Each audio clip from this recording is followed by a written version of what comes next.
आपका स्वागत करता हूं। जय जोहार, जय छत्तीसगढ़। आज हम राजनीतिक रणनीतिकार श्री राम बंधु वत्स जी से गुजरात और हिमाचल चुनाव के संदर्भ में छत्तीसगढ़ की राजनीति पर चर्चा करेंगे। तो आ, आ, आ, वत्स जी नमस्कार। आ, जी नमस्कार और शुक्रिया आपका आ, कि आपने इस विषय पे मुझे बातचीत करने का अवसर दिया। वत्स जी, आपका कार्यक्षेत्र छत्तीसगढ़ भी रहा है और हम जी हम जानते हैं कि आपने छत्तीसगढ़ में अपनी सेवाएं दी हैं।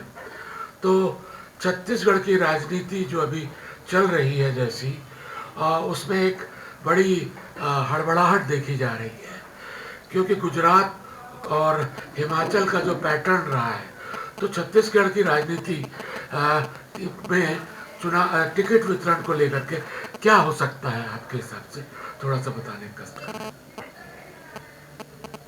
जी गुजरात और हिमाचल के चुनाव का सीधा प्रभाव छत्तीसगढ़ पे पड़ने जा रहा और सिर्फ छत्तीसगढ़ के बीजेपी पे ही नहीं बल्कि छत्तीसगढ़ कांग्रेस पर भी इसका सीधा प्रभाव पड़ेगा और मुख्यमंत्री भूपेश बघेल पे भी प्रभाव पड़ेगा। गुजरात के जो रिजल्ट आएंगे उसका और गुजरात और हिमाचल दोनों का जो भी रिजल्ट आएगा उसका ऐसा उससे छत्तीसगढ़ के इलेक्शन को अलग करके नहीं देखा जाना चाहिए, क्योंकि अभी जो पैटर्न है चुनाव लड़ने का स्टेट में, आप ये देख लीजिए कि चेहरों को बदला जा रहा है और चेहरे को बदलना कोई साधारण बात नहीं है।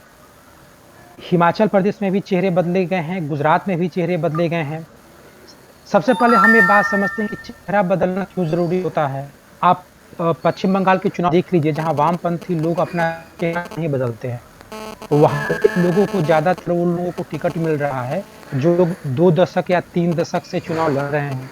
तो वामपंथी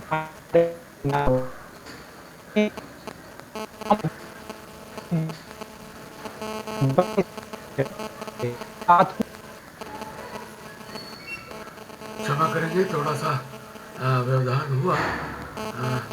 चलिए हम इस बीच जी स्वागत है, आ गए आप। जी जी जी बोलिए। बीजेपी इस बात को अच्छी तरीके से समझती है कि चेहरे बदल कर के चुनाव लड़ने से लाभ होता है। और ये गौरतलब बात यह है कि इस बार गुजरात चुनाव में जो लोग 1990 से चुनाव लड़ते आ रहे हैं बीजेपी से, उन लोगों का भी टिकट काट दिया गया। तो आप ये समझ लीजिए कि चेहरे बदलने के काम को कितनी गंभीरता से बीजेपी ले रही है।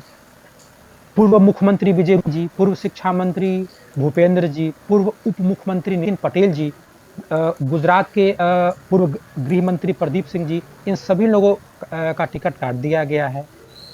और नए चेहरे लाने का मतलब प्राय हम ये समझते हैं कि जो लीडर है, जो लीड कर रहा है, जैसे जो मुख्यमंत्री का चेहरा है, तो मुख्यमंत्री के चेहरे बदल देने को नए चेहरा लाना सिर्फ नहीं कहते हैं, विधायकों का भी टिकट काटना नए चेहरे के अंतर्गत आता है, तो ज्यादा इम्पैक्टफुल होता जनमानस पे। और ऐसा ही गुजरात में बीजेपी ने किया। अब निश्चित रूप से अगर गुजरात में और हिमाचल प्रदेश में बीजेपी जीत जाती है तो छत्तीसगढ़ में भी चेहरे बदलने पे बीजेपी जोर देगी। लेकिन देखिए देखिए जो छत्तीसगढ़ में जो ये पहले चर्चा है ऐसी कि मुख्यमंत्री पूर्व मुख्यमंत्री रमन सिंह और जो जी एक दूसरा धरण है जो जी ब्रजमोहन अग्रवाल जी का, तो इन दोनों के लिए भी कहा जा रहा है जी कि शायद इन्हें टिकट ना दें और इन्हें, ऐसी जो चर्चा है कि इन्हें जिताया जाए, इनके ऊपर जिम्मेदारी दी जाए कि प्रदेश में वो सरकार जिता के लाएं। तो उसके बाद पार्टी उनके जी भविष्य के बारे में सोचेगी। तो क्या आपको लगता है ऐसा संभव है? इसमें बीजेपी को कठिनाई होगी। गुजरात में बीजेपी का चेहरा सिर्फ मोदी है और सिर्फ मोदी ही लोकप्रिय हैं, इसलिए वहां बहुत ही आसानी से चेहरे बदल दिए गए। छत्तीसगढ़ में ऐसा करने में बीजेपी को कठिनाइयों का सामना करना पड़ सकता है, क्योंकि पूर्व मुख्यमंत्री रमन सिंह, पूर्व कृषि मंत्री बृजमोहन अग्रवाल, इन लोगों को नजरअंदाज करके वहां पे चुनाव लड़ना बीजेपी के लिए उतना आसान नहीं है जितना कि गुजरात में हो रहा है। उदाहरण के लिए हम राजस्थान समझ सकते हैं कि बीजेपी वसुंधरा राजे को नजरअंदाज करके राजस्थान में उसके लिए कुछ भी करना कठिन होता है। तो यह बीजेपी के लिए एक चैलेंज है कि क्या वो बृजमोहन अग्रवाल और रमन सिंह को नेपथ्य पे रख के और उन लोगों से सहयोग लेते हुए चुनाव लड़े, और वो लोग निष्पक्ष भाव से नेपथ्य में रह करके चुनाव में सहयोग करें। यह छत्तीसगढ़ के बीजेपी के लिए एक चुनौती भरा काम है।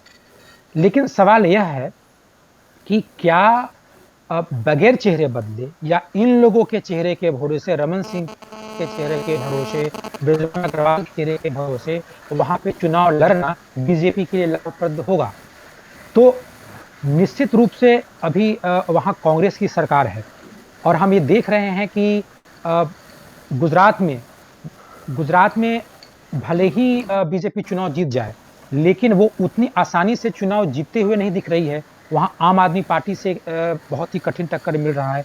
हिमाचल प्रदेश में भी बीजेपी बहुत सहजता से दिखती हुई नहीं मिल रही है। वहाँ वीरभद्र सिंह के जो बेटे हैं, उनका एक अच्छा खासा प्रभाव दिख रहा है।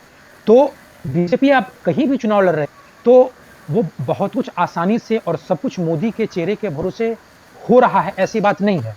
तो इसलिए वहां पे विधायकों के नए चेहरे लाना पड़ेगा। नए चेहरे लाने में ऐसा हो सकता है कि इन दो जो गुट है, बृजमोहन गुट और रमन गुट, इन गुटों को नए चेहरे को लाते हुए भी संतुष्ट अगर बीजेपी कर पाए तो ऐसा एक परिदृश्य बन सकता है कि इन लोगों को नेपथ्य पे रख करके और ये चुनाव लड़ा जा सके। लेकिन सिर्फ इन लोगों को नेपथ्य पे रख दिया जाए, नए चेहरे में इन लोगों की बिल्कुल न चले और फिर भी छत्तीसगढ़ में बीजेपी चुनाव लड़ ले, ये एक कठिनाई बीजेपी के लिए जरूर है। अब सवाल जो आपका जो जी देखिए, आपको मैं बता रहा हूँ कि यहाँ पर जो चर्चा है, पिछला चुनाव जो हारने की चर्चा थी, उसका 3 कारण बताए जाते हैं। पहला, टिकट वितरण में गड़बड़ी हुई।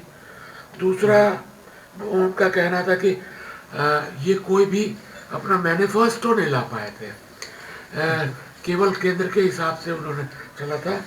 और तीसरा, कार्यकर्ताओं की नाराजगी। तो कार्यकर्ताओं की नाराजगी तो क्या एंटी इनकम्बेंसी थी, उसको कार्यकर्ताओं की नाराजगी बोले या एंटी इनकम्बेंसी बोले। इस बार ठीक है, एंटी इनकम्बेंसी कांग्रेस भी, लेकिन क्या कार्यकर्ताओं की नाराजगी जो 15 साल में पुराने चेहरों के पर थी, क्या वो खत्म हो गई है? हम ये माने कि क्या बहुत अच्छी टक्कर दे पाएंगे कांग्रेस को? सरकार के शासन से जो एंटी इनकम्बेंसी बना है, जनता के बीच बना है और बीजेपी के कार्यकर्ताओं के बीच भी बना है। बीजेपी के कार्यकर्ताओं के जो बीच बना है वो 5 साल विपक्ष में रहने से दूर हो जाएगी, यह मानना थोड़ा कठिन होता है। यह तभी दूर होता है जब चेहरे बदलते हैं और कोई भी पार्टी अपने कार्यकर्ताओं को दोबारा अपने विश्वास में लेने के लिए विधायकों की टिकट को बदलते हैं। तो बगैर चेहरे बदले सिर्फ बीजेपी विपक्ष में है, इस नाम पे बीजेपी के जो कार्यकर्ता हैं वो संतुष्ट हो जाएंगे, यह सोचना जल्दबाजी होगी। इसलिए उनको चेहरे बदलने पड़ेंगे। लेकिन चेहरे बदलने में जितने भी खेमे हैं, उन खेमों को संतुष्ट करना, उन खेमों को कॉन्फिडेंस में लेना, अगर इसमें बीजेपी सफल हो जाती है तो फिर वो कार्यकर्ताओं के मन में जो अपने राज्य इकाई के जो लीडर हैं उनके खिलाफ जो रोष है, उससे बचा जा सकता है। जी। क्या आप अपने महंगे लैपटॉप या कंप्यूटर पर प्रयोग कराना पसंद करेंगे? अगर नहीं, तो किसी भी तरह के कंप्यूटर या लैपटॉप रिपेयरिंग के लिए इंजीनियर की शॉप से संपर्क करें। हमारा पता है DSK computer solution, Sonkar marriage palace के सामने, Mahadev Ghat road, Ashwani Nagar, Raipur, Chhattisgarh. Mobile number 9753559923। क्या आप अपने महंगे लैपटॉप या कंप्यूटर पर प्रयोग कराना पसंद करेंगे? अगर नहीं, तो किसी भी तरह के कंप्यूटर या लैपटॉप रिपेयरिंग के लिए इंजीनियर की शॉप से संपर्क करें। आपका स्वागत है पुनः। एक बार वत्स जी, मैं ये बोल रहा था कि जैसे ये जो बदले जाएंगे तो कितने परसेंट तक बदले जा सकते हैं? क्या जैसे पिछले लोकसभा चुनाव में बीजेपी ने पूरा का पूरा 11 सांसद बदल दिए थे, क्या इस बार भी ऐसा कोई ट्रेंड चल रहा है कि प्रमुख चेहरों को छोड़ के बाकी सारे बदल दिए जाएंगे? क्योंकि अभी की स्थिति में मात्र 14 ही विधायक इनके पास बचे हुए हैं और अभी एक और तो आप इस पर क्या बोलेंगे? कितना प्रतिशत बदल सकते हैं? देखिए, ये सब गुजरात और जी जी इसका सटीक अनुमान गुजरात और हिमाचल के जनादेश के बाद ही समझा जा सकता है। अगर बीजेपी गुजरात और हिमाचल प्रदेश में पूर्ण बहुमत के साथ अच्छे तरीके से जीत जाएगी तो बीजेपी बड़े पैमाने पे मुझे लगता है कि 70% से अधिक चेहरों को बदल सकती है। क्योंकि अगर वो हिमाचल प्रदेश में और गुजरात में जीत जाएगी, अच्छे तरीके से जीते, जैसा कि बीजेपी यूपी में जीत गई, तो वो उसका कॉन्फिडेंस भी बढ़ेगा और वो बीजेपी जो छत्तीसगढ़ के जो नेता हैं उन पे दबाव कायम करने में सफल हो जाएगी। लेकिन अगर वो हिमाचल प्रदेश में हार जाए या गुजरात में वो जीते लेकिन वहाँ आम आदमी पार्टी का एक अच्छा प्रदर्शन हो जाए, पिछली बार गुजरात में बीजेपी को 111 सीटें आई थी, तो अगर इस बार 111 सीट से कम आ जाए, जीते लेकिन उनका अच्छा बेहतर प्रदर्शन ना हो, तो निश्चित तौर पे छत्तीसगढ़ में चेहरे बदलने के लिए बीजेपी के केंद्रीय नेतृत्व को राज्य के नेताओं के द्वारा प्रतिरोध का सामना करना पड़ेगा। और ऐसा हम देखें, ये बीजेपी के लिए या किसी भी पार्टी के लिए ये बहुत बड़ी बात नहीं है। जब वीरभद्र सिंह थे तो हिमाचल प्रदेश में चेहरे बदलने को लेकर के और विधायकों को टिकट देने के लिए वो सोनिया गांधी और उस समय मनमोहन सिंह थे, तो उन लोगों से काफ़ी प्रतिरोध का सामना करना पड़ा। वसुंधरा राजे से भी बीजेपी को प्रतिरोध का सामना करना पड़ता है। तो वो बीजेपी के छत्तीसगढ़ बीजेपी नेताओं को दबाव में कितना लेगी, यह गुजरात और हिमाचल प्रदेश के रिजल्ट पे ही निर्भर करता है। देखिए, आपको बताऊं कि इस समय कांग्रेस प्रदेश में 2600 रुपया धान क्विंटल खरीद रही है और ये एक बड़ा कारण था। अब अभी जो नया परिदृश्य दिख रहा है जिसमें आप पार्टी भी इस पोजीशन पे है कि वो भी कोई भी वादा कर सकती है और आप पार्टी को भी हल्के पे नहीं ले सकते। आज उसकी भी 2 सरकार है और कांग्रेस को भी हल्के से नहीं लिया जा सकता, उनकी भी अपनी एक स्टैंडिंग है। लेकिन बीजेपी ऐसे कोई वादा नहीं कर सकती, तो बीजेपी एक बैक फुट पे दिख रही है छत्तीसगढ़ के चुनाव पे, और वहीं कांग्रेस और आप पार्टी कम से कम वादा करने पर और इस पर और अपनी बात रखने पर वो स्वतंत्र है। तो ऐसे में आपको क्या लग रहा है, बीजेपी का भविष्य क्या लग रहा है? क्या ये दोनों पार्टियां ज़्यादा वादा करके जनता को से ज़्यादा का वादा करके पुनः आ सकती हैं, या बीजेपी अपना सुशासन बता करके, अपनी केंद्र की नीतियां बता करके बढ़त बना सकती है? निश्चित तौर पे बीजेपी की जो असली लड़ाई होगी वो कांग्रेस के खिलाफ न होकर के अपने ही लोगों के खिलाफ होगी। अपने लोगों के बीच जो मुद्दे बन चुके हैं उनको सामंजस्य के रूप में करके और फिर चुनाव अगर बीजेपी लड़ पाएगी तभी वो जीत पाएगी। क्योंकि कांग्रेस का संवाद जनता से हो रहा है, बीजेपी का संवाद बीजेपी के कार्यकर्ताओं से होना है। क्योंकि बीजेपी के कार्यकर्ताओं के मन में अपने बीजेपी के नेताओं के प्रति नाराजगी बहुत है, बिल्कुल ये दिखता है, समय समय पे दिखता है। और इसका सबसे बड़ा कारण यह है कि 5 साल अब बीतने जाने रहे हैं, बीजेपी के कोई नेता संगठित तौर पे भूपेश सरकार के खिलाफ मोर्चाबंदी नहीं कर पाए।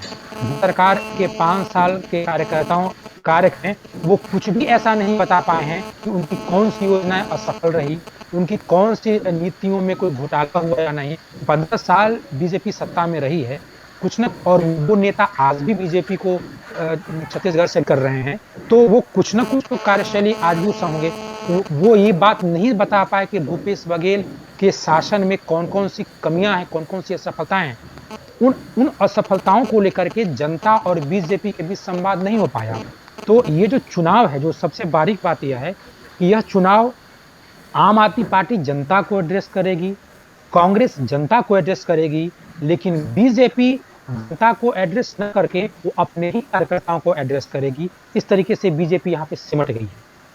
और इस चीज को बीजेपी जनता से संवाद तब कर पाएगी जब बीजेपी अपने नेताओं को अपने पूरे ग्रैपिंग में ले ले और उनको नेपथ्य पे रख करके और उनसे सहयोग लेते हुए चुनाव लड़े।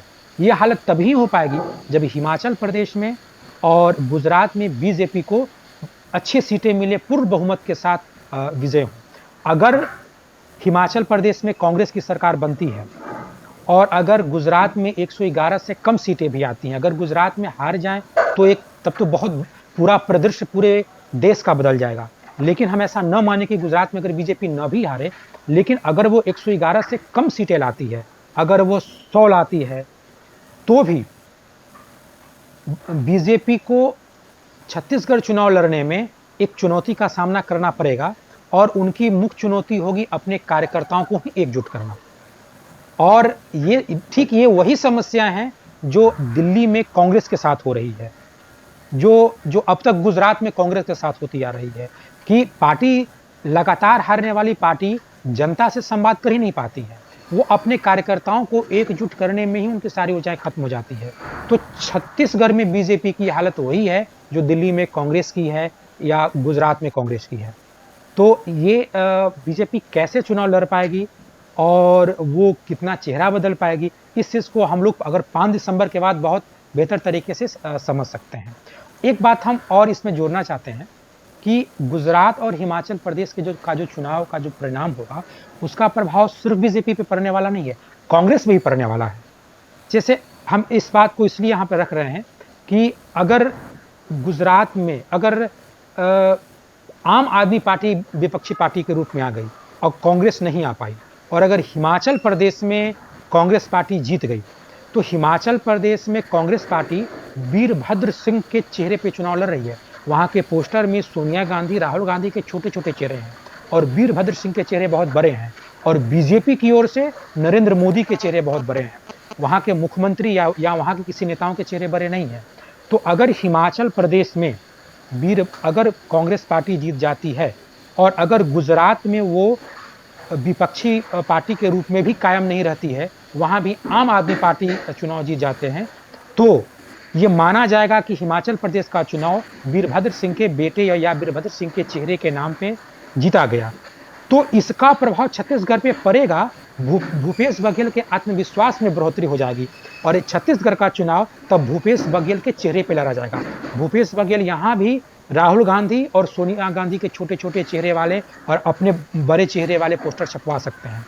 लेकिन अगर वहाँ बीजेपी चुनाव हिमाचल प्रदेश में अच्छे से जीत जाए और अगर गुजरात में आम आदमी पार्टी कांग्रेस पार्टी से ज़्यादा सीट लान दे, तो यहाँ भूपेश बघेल का कद भी घट जाएगा। फिर कांग्रेस के अंदर का जो गुटबाजी है वो भी उभर के सामने आ सकता है, तो कांग्रेस पे भी प्रभाव पड़ेगा। और अगर भूपेश बघेल का कद नहीं बढ़ा, अगर कांग्रेस हिमाचल प्रदेश में जीत जाती है और ये माना जाता है कि वीरभद्र सिंह के कारण हिमाचल प्रदेश में चुनाव जीत गई कांग्रेस, तो निश्चित रूप से भूपेश बघेल का कद बढ़ेगा। भूपेश बघेल के कद बढ़ने से बीजेपी के चुनाव की जो चुनौतियां हैं और बढ़ जाएंगी, बिल्कुल बढ़ जाएंगी। वत्स जी, एक अंतिम सवाल कि जैसी की चर्चा है और बीजेपी, कांग्रेस और आप पार्टी वगैरह तमाम पार्टियां यहाँ पर अभी यहाँ के मीडिया में अपना प्रचार कर रही हैं। हालांकि योजनाएं पंजाब की होती हैं, लेकिन छत्तीसगढ़ के पेपरों में विज्ञापन आता है। वैसे ही कांग्रेस के खुद का तो रहता ही है, राजस्थान का भी आ रहा है। तो यहाँ पर ऐसा लग रहा है कि ये पार्टियां, जो दोनों पार्टियां हैं या तीनों पार्टियां हैं, माहौल बनाने के लिए कर रहे हैं। जब सारा का सारा फोकस चुनाव के बाद, मतलब 5 5 दिसंबर के बाद यानी वोटिंग होने के बाद गुजरात के जब इधर आ जाएगा, छत्तीसगढ़ और राजस्थान और इस पे आ जाएगा, छत्तीसगढ़ में हम तो छत्तीसगढ़ की बात करें, तब आपको क्या लग रहा है कि जो आप पार्टी है ये बीजेपी के का जनाधार को सिकोड़ेगी या ये कांग्रेस का जनाधार होगी? यानी मेरा कहना सीधा सीधा ये है कि कांग्रेस के लोग इसमें कांग्रेस के लोग आम आदमी पार्टी में जाएंगे या बीजेपी की आम आदमी पार्टी में जा सकते हैं?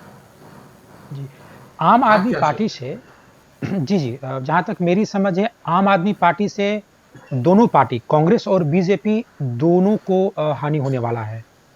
कांग्रेस सबसे पहले, अगर आम आदमी पार्टी से किसी को हानि हो रहा है तो कांग्रेस से, क्योंकि जैसे अब पंजाब में कांग्रेस थी तो वहाँ आम आदमी पार्टी आ गई, तो वो हर जगह कांग्रेस का विकल्प बन रही है। अगर वो गुजरात में भी विपक्षी पार्टी में आ जाती है तो हर जगह वो कांग्रेस का विकल्प बन रही है। तो एक तरीके से वो कांग्रेस का सफाया करते हुए आगे बढ़ रही है। वो उसका हर एक कदम कांग्रेस को सफाया करते हुए आगे बढ़ने जैसा है, हम जैसे दिल्ली में भी देख रहे हैं।